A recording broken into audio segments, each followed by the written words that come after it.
Olá, seja muito bem-vindo ao Business, o programa de negócios da sua TV. Aqui você vai ficar por dentro de tudo o que de mais importante aconteceu na última semana. Eu sou o Bruno Meyer e vamos aos destaques de hoje. A Justiça decreta a falência da Itapemirim. Como a empresa deixou de ser uma das maiores no ramo de viagens intermunicipais de ônibus no Brasil para acumular dívidas que somam mais de 2 bilhões de reais.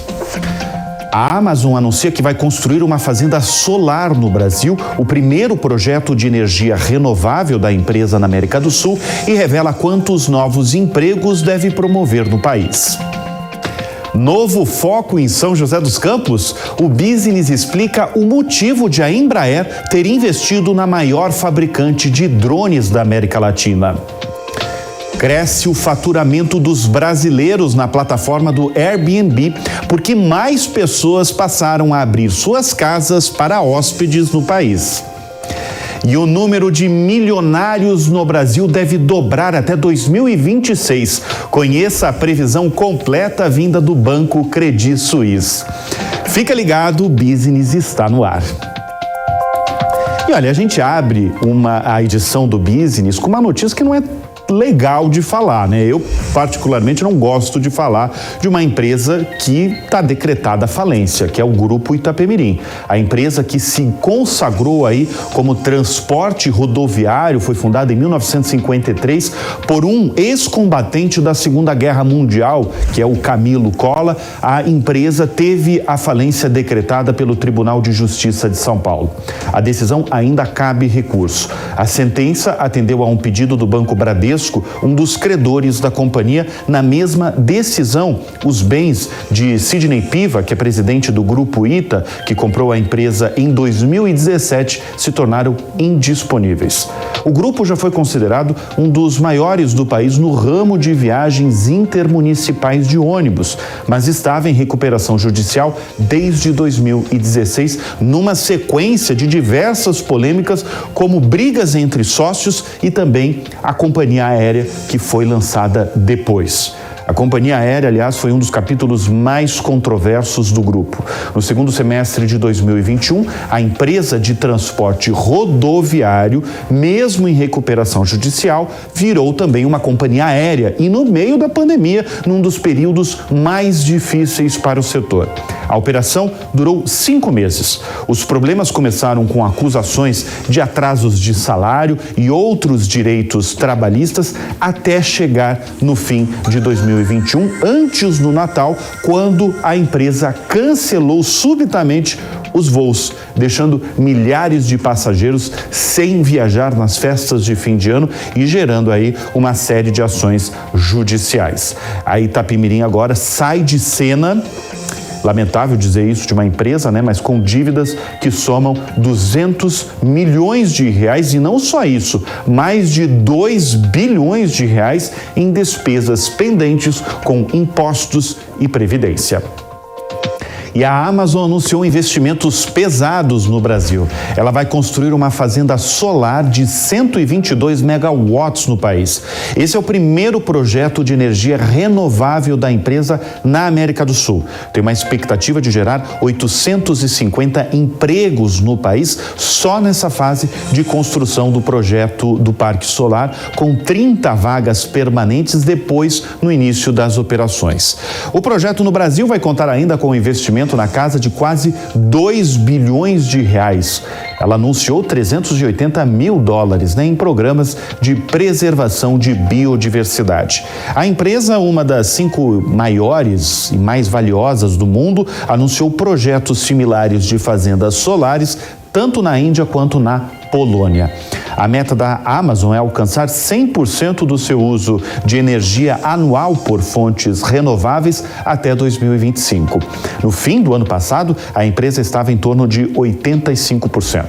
Com essa expansão, a Amazon diz que agora passa a ter 202 projetos de energia renovável na América do Norte, 117 na Europa, 57 na Ásia e Pacífico, 1 no Oriente Médio, 1 na África e 1 agora na América do Sul, e o escolhido foi o Brasil. E por falar no Brasil, o setor de energia solar tem crescido atualmente de 80% a 100% nos últimos 7 anos por aqui. E por que isso? A dimensão continental e o grande potencial de geração de energia solar do país tem atraído muitas empresas estrangeiras. Nós conversamos há 2 semanas aqui no Business com o CEO de uma empresa solar alemã que está desde 2016 por aqui. Ele disse o seguinte: o Brasil é um dos maiores países do mundo, com um grande mercado consumidor e uma demanda crescente por energia elétrica. E a Embraer anunciou um investimento na maior fabricante de drones da América Latina. Ela se chama Exmobots, tem sede na cidade de São Carlos, no interior de São Paulo, e foi criada em 2007. Com mais de 200 funcionários, tendo cerca de 60 engenheiros, a empresa já é a 14ª maior produtora de drones civis do mundo. Ela nasceu com essa missão, desenvolver o mercado de robôs móveis e ajudar a tornar os drones uma realidade. Sabe para qual mercado? Para o mercado de agricultura de precisão, como vocês estão vendo, e também geotecnologias, tanto no Brasil quanto na América Latina. O valor do negócio não foi divulgado e será realizada via fundo de investimentos, cuja cotista única é a Embraer, com opção de um aporte adicional no futuro. Agora você pode fazer essa pergunta, Como a Embraer, que é a 3ª maior fabricante de aeronaves no mundo, comprou uma fatia de uma empresa de drones? Bem, a resposta vem da própria brasileira. Ela quer acelerar o futuro do mercado de drones autônomos de médio e grande porte, além de explorar, em parceria com a Exmobots, novos nichos de mercado, além de ampliar colaboração em novas tecnologias que tenham sinergias com as suas atividades. Quando concluir a transação, diz a Embraer, as empresas pretendem trabalhar de forma conjunta na criação de acordos relacionados à atuação, tanto em mercados civis quanto no mercado de defesa. Em outras palavras, ela quer pesquisar mais e ela quer desenvolver novos produtos que não sejam só da aviação tradicional, que é o business principal aí da Embraer. E o faturamento dos anfitriões, aqueles que alugam casas, apartamentos ou até mesmo um quarto no Airbnb, o serviço de aluguel por temporada, cresceu 33% no Brasil em 2021, se a gente comparar com 2019, ano pré-pandêmico. Esse é um dado vindo de um levantamento da Oxford Economics, realizado a pedido do Airbnb. O aumento se deve a um comportamento novo dos brasileiros. No segundo trimestre deste ano, mais pessoas colocaram as suas casas à disposição. A alta de novos anfitriões na plataforma foi de 50% se comparar com o mesmo trimestre do ano passado. O site alega que são 2 os fatores que explicam um crescimento de 33% no faturamento. O primeiro fator é a necessidade de muita gente de conseguir novas fontes de renda, o que tem levado cada vez mais pessoas a alugar quartos em suas casas. O segundo motivo é o aumento nos preços provocado pela inflação. Houve uma alta acentuada em geral no valor dos aluguéis pela plataforma. Outro ponto interessante desse estudo da Oxford é que há uma crescente de anfitriões não só nos grandes centros, como São Paulo, Rio de Janeiro, mas também fora deles, no interior do Brasil. E aqui vai uma curiosidade do levantamento: as mulheres são maioria como anfitriões no Brasil. No total, 54% dos que abrem casas e apartamentos no país se identificam com o sexo feminino. O Airbnb teve o melhor lucro do segundo trimestre da história da empresa, com ganhos de 379 milhões de dólares. Isso mostra que este ano as pessoas estão tirando o atraso depois de 2 anos em casa e colocando o pé na estrada. E o Mercado Livre anunciou que planeja dobrar a frota de carros elétricos no Brasil ainda em 2022.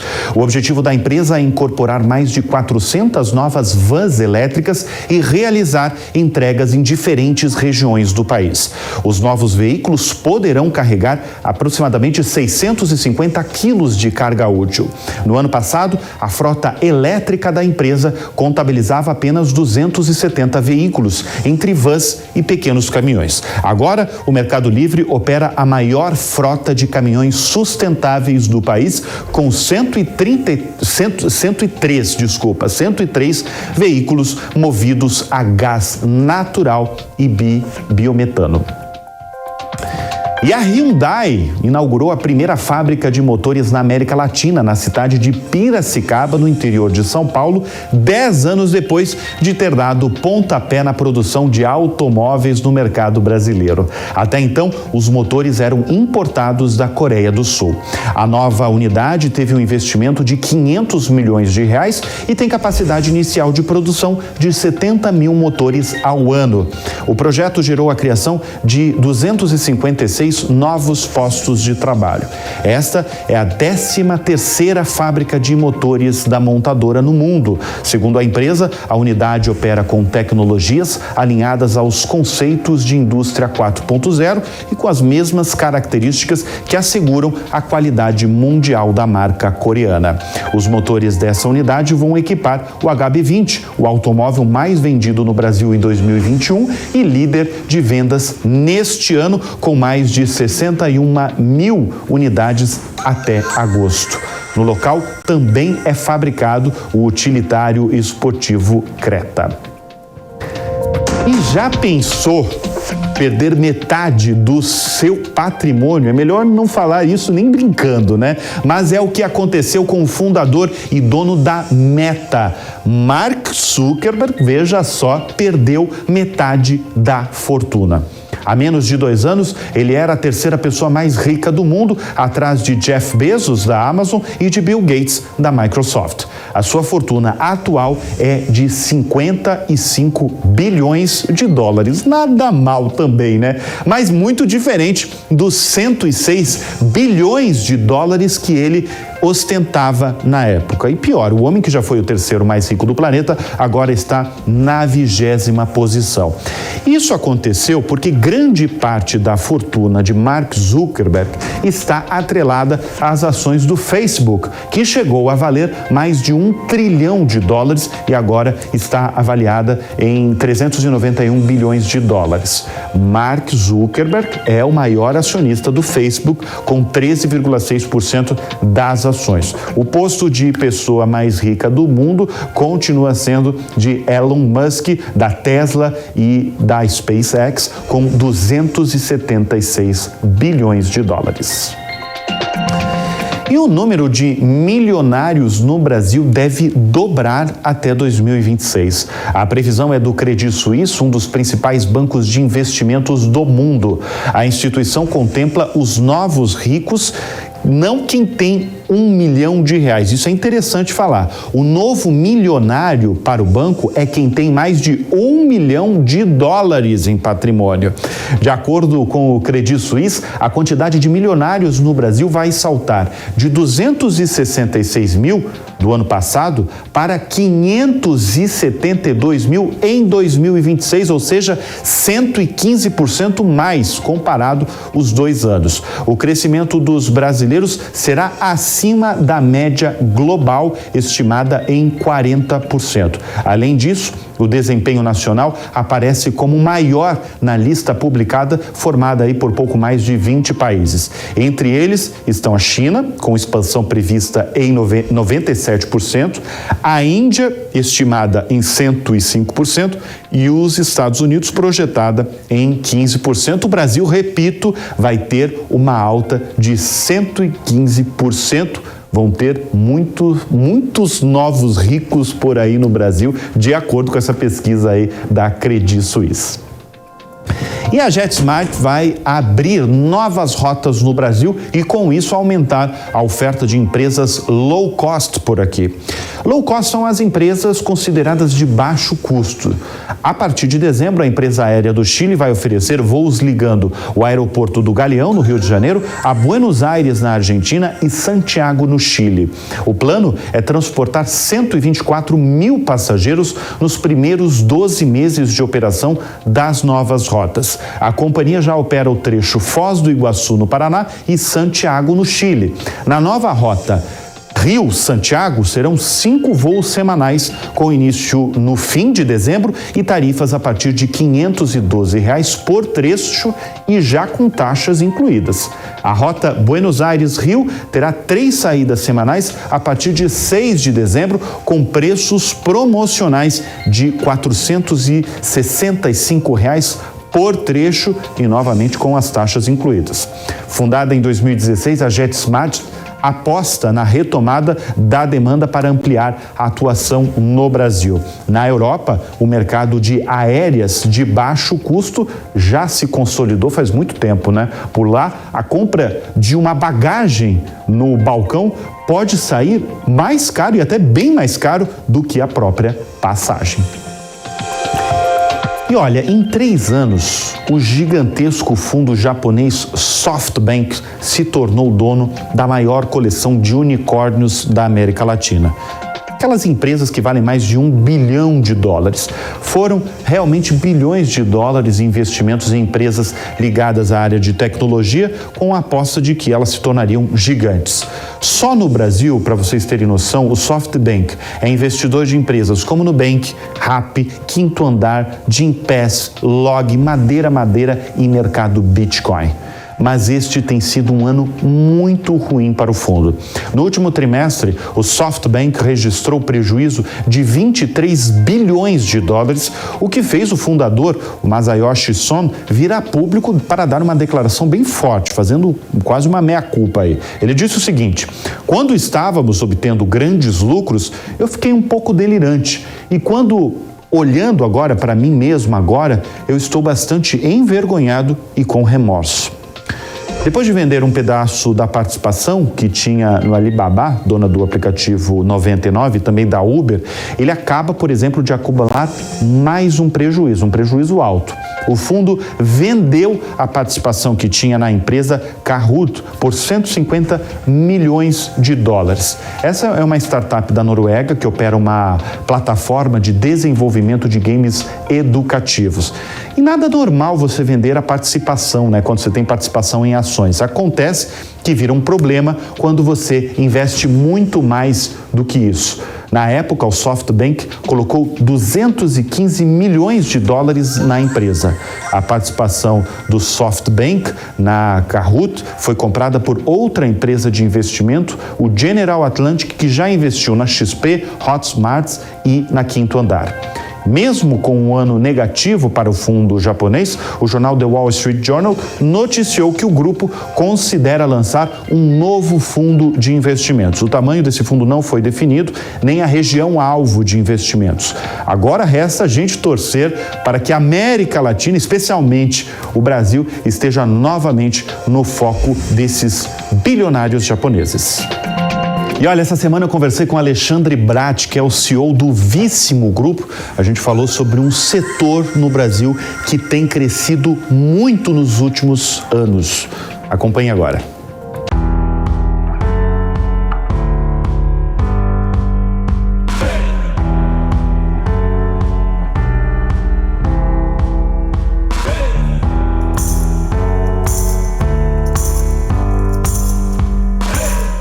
O mercado brasileiro de vinhos tem crescido muito mais do que a média mundial. Só nos últimos 3 anos ele cresce anualmente mais de 20%. É um número muito robusto realmente. O Business veio até uma loja de vinhos em São Paulo para conversar com Alexandre Bratti, que é o CEO da Víssimo Grupo, que é a junção basicamente da Evino e da Gran Cru. Obrigado, Alexandre, por nos receber aqui na sua loja, né? Uma das centenas de lojas que vocês têm pelo país. Minha primeira questão é a seguinte: o brasileiro realmente descobriu aí o prazer de beber vinhos? Da onde que surgiu esse? Foi a pandemia? Foi antes da pandemia? Bom, primeiro, obrigado pela oportunidade, Bruno. O brasileiro, o relacionamento do brasileiro mudou muito durante a pandemia com o vinho. Mas o crescimento ele vem de antes, né? O vinho no Brasil, todo mundo vai se lembrar dos anos 90, da garrafinha azul, o vinho, o Liebfraumilch, o alemão. Mas dos anos 90 até 2014, 2015, a gente tinha um crescimento super moderado de vinho. Então não era um mercado que vinha se desabrochando. A partir de 2014, 2015, aí sim, o vinho entrou na cultura, entrou no gosto do brasileiro e ele vem crescendo 15%, 20% ao ano de forma recorrente. É claro que a pandemia impulsionou isso. O vinho foi a bebida da pandemia, muita gente em casa cozinhando e consumindo mais vinhos. Então, 2020, 2021 teve um crescimento de 60% no consumo de vinho. O vinho em 2019, a gente tinha um consumo na casa de 2 litros per capita do brasileiro ao ano. E agora a gente fala em 2,6, 2,7 litros. Então teve um crescimento bastante importante durante a pandemia.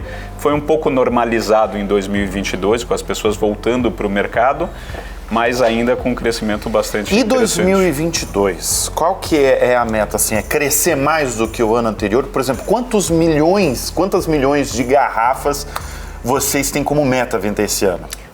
O mercado como um todo em 2022 é um mercado que se normaliza. Ele vai ser um pouco menor do que foi 2021, até porque 2020 e 2021 foram outliers, foram pontos fora da curva.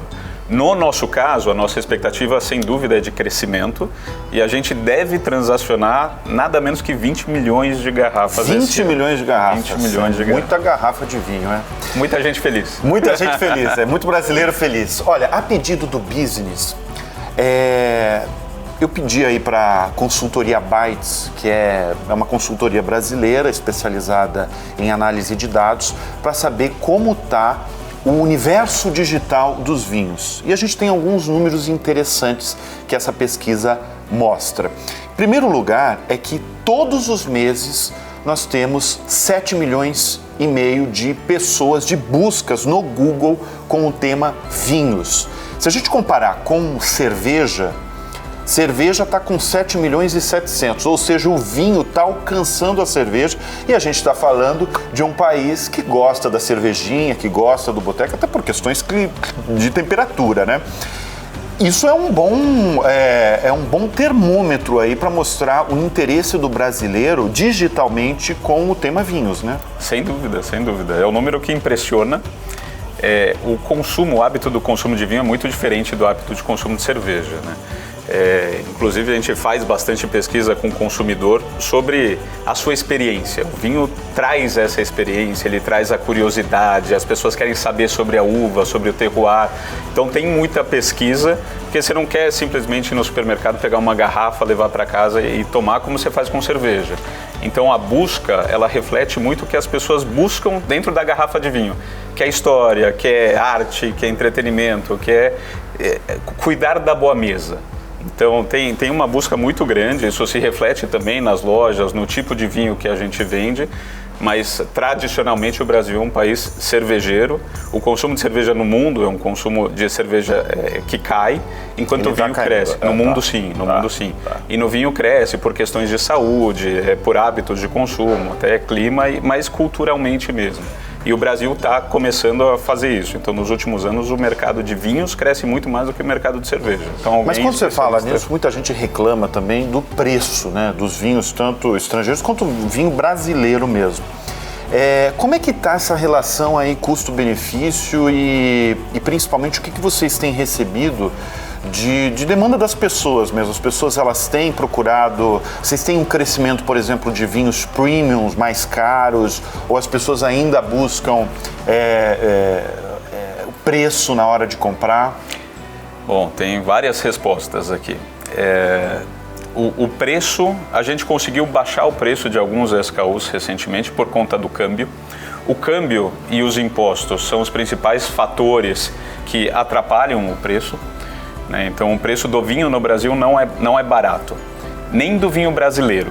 né? Então tem uma equação de custo-benefício para o vinho brasileiro que ainda é difícil, por falta de escala, por falta de incentivo governamental. Então muitas vezes pelos mesmos 90, pelos mesmos 100 reais você acha vinhos brasileiros e você acha vinhos argentinos e chilenos, e não é uma equação muito justa para o vinho brasileiro nesse sentido. Mas tem uma mudança de consumo, por exemplo, para vinho rosé. Para vinho rosé. O vinho rosé ele tem crescido de uma maneira extraordinária nos últimos anos. Era um vinho que há 5 ou 10 anos mal se via nas lojas e no mercado, e hoje você tem um crescimento que são 2, 3 vezes acima do crescimento da média do mercado de vinhos. Tem a ver com a temperatura? Deve ter, né? Um país... Tem a ver com a temperatura, tem a ver com os influenciadores que entraram muito nessa onda, né? E com influenciadores mais fortes entrando e falando de vinhos rosés, de vinhos brancos. E tem a ver com o preconceito. O consumidor brasileiro no mercado de vinhos, ele era muito conservador. Entendi. E isso está mudando, ele está sendo cada vez mais ousado. Quem bebe mais vinho no Brasil, homem ou mulher? Boa pergunta. E eu vou pegar as minhas 2 respostas diferentes. Na Gran Cru, quem mais compra são mulheres. Tá. Na Evino, quem mais compra são homens. E qual é a uva preferida dos brasileiros? Malbec argentino. Malbec argentino? Malbec argentino. Bem, hein? Malbec argentino, seguido por Cabernet Sauvignon. Bem, nós conversamos com o Alexandre Bratti. Obrigado aí por nos receber, para nos dar um panorama aí sobre o setor de vinhos no Brasil, um setor que cresce muito, repito, acima da média mundial, com crescimento aí de mais de 20% por ano. Obrigado aí por nos receber na sua loja. Obrigado, Bruno. Prazer.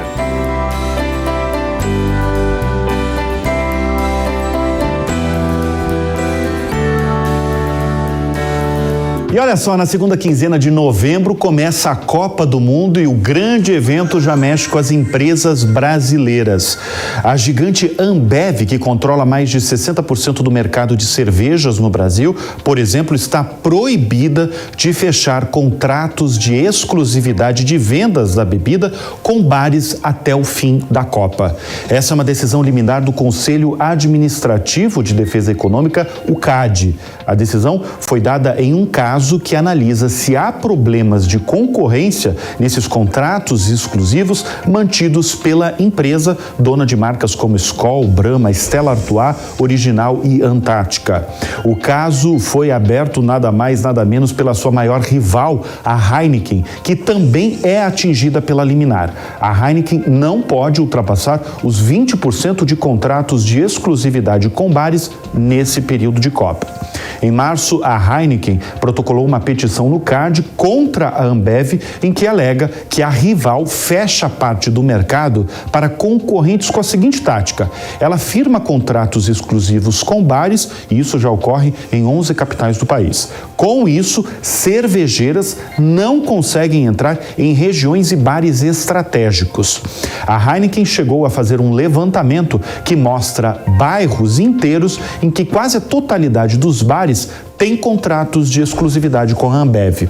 Nós procuramos a Ambev na época e ela comentou que as suas práticas de mercado são regulares e respeitam a legislação de concorrência. Olha, a Copa nem começou, mas os bastidores de quem produz cerveja no Brasil tá bem animado.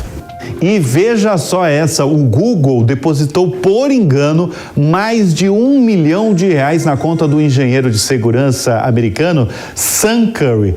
Ele diz que recebeu uma transferência de $249 mil, o equivalente a mais de R$1.310 mil, feita pela gigante de tecnologia e sem ter prestado nenhum trabalho à empresa. Já pensou se isso acontece com a gente, com você? Em rede social, Curry relatou o momento em que percebeu o altíssimo valor na conta bancária. Durante 3 semanas ele tentou contato com a empresa, porém sem sucesso. O engenheiro já realizou muito tempo atrás projetos para variadas empresas, entre elas o Google. E talvez esteja aí a explicação de como esse descuido milionário pode ter acontecido. Um porta-voz do Google confirmou que o pagamento foi um erro e diz que a empresa está tomando medidas para corrigi-lo. Que história, hein? Bom, e com essa notícia aí desse descuido milionário do Google, eu encerro o Business dessa semana, sempre agradecendo a sua audiência, a sua confiança. Muito obrigado e até a próxima semana. Tchau, tchau.